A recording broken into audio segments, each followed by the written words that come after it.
Good afternoon from London. It's a very dull, bleak, and grey autumn afternoon here.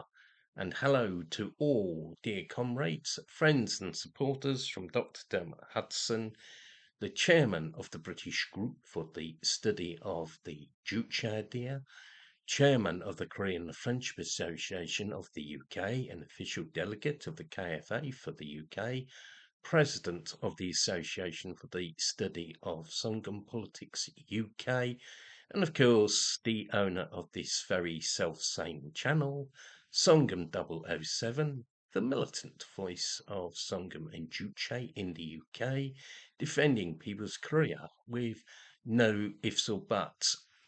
And today I'm going to sort of do a short video about DPRK-Palestine Relations, because that is a very topical issue.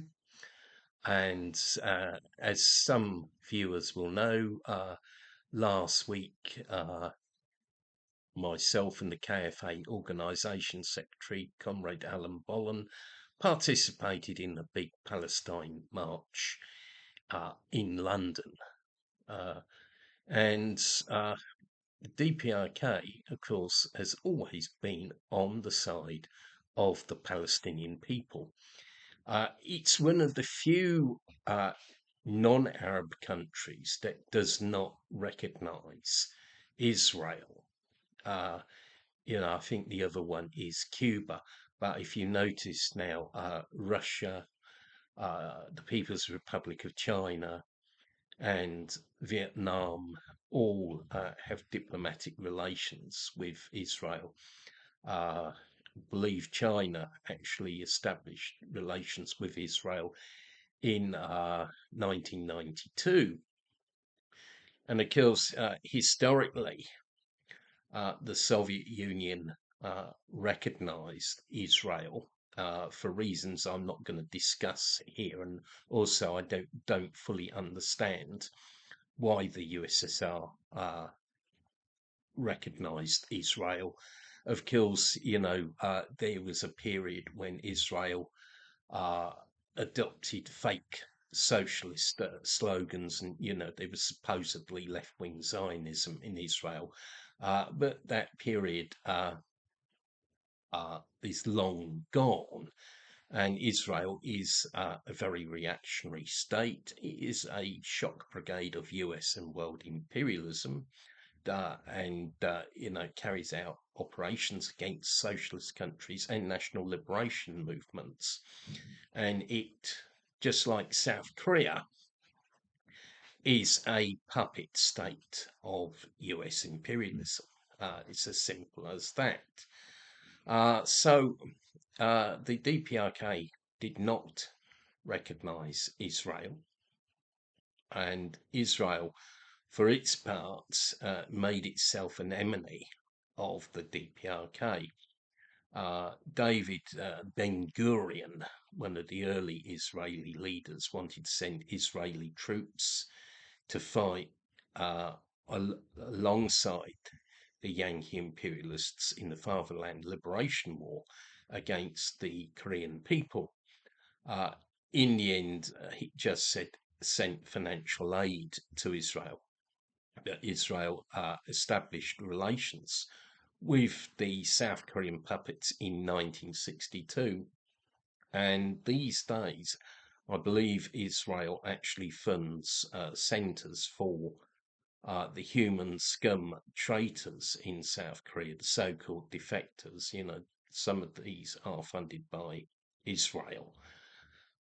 The DPRK has always supported national liberation movements and anti-imperialist movements, has always been on the side of justice.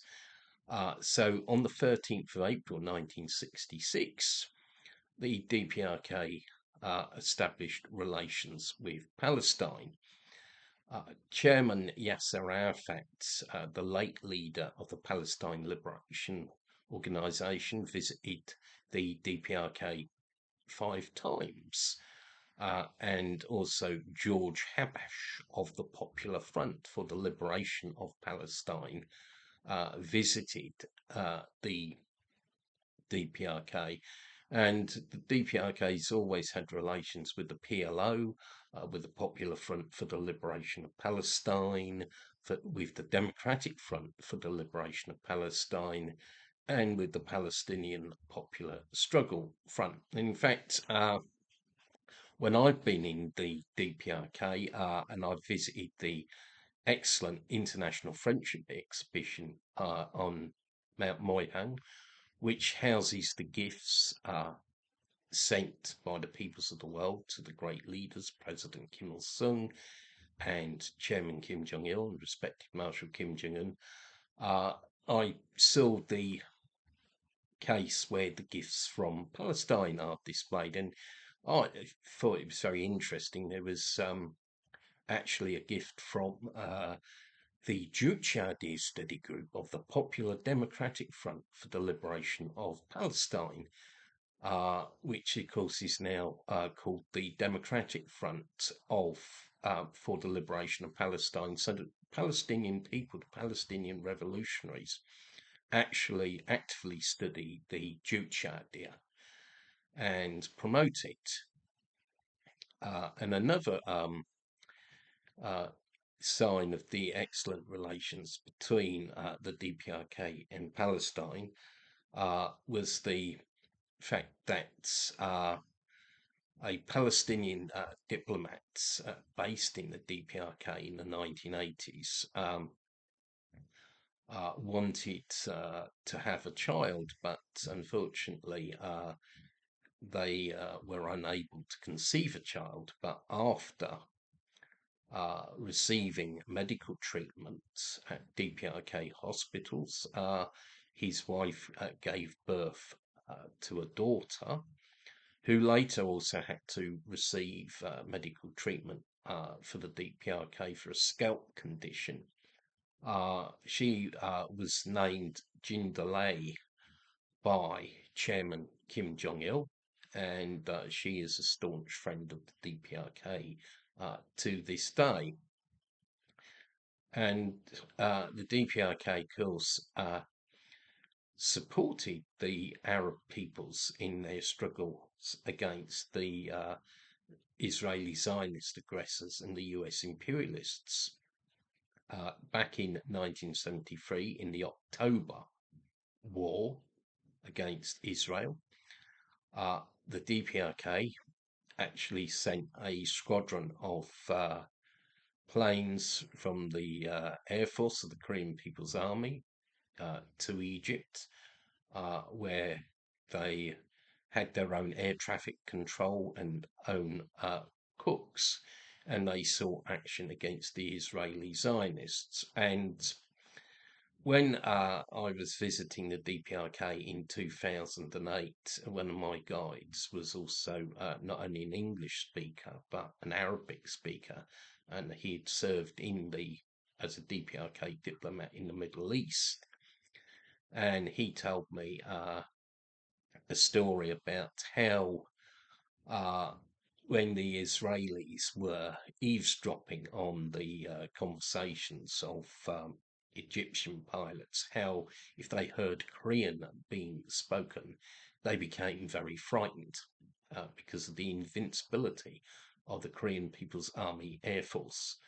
And the KPA Air Force also assisted the Syrian people as well in that war.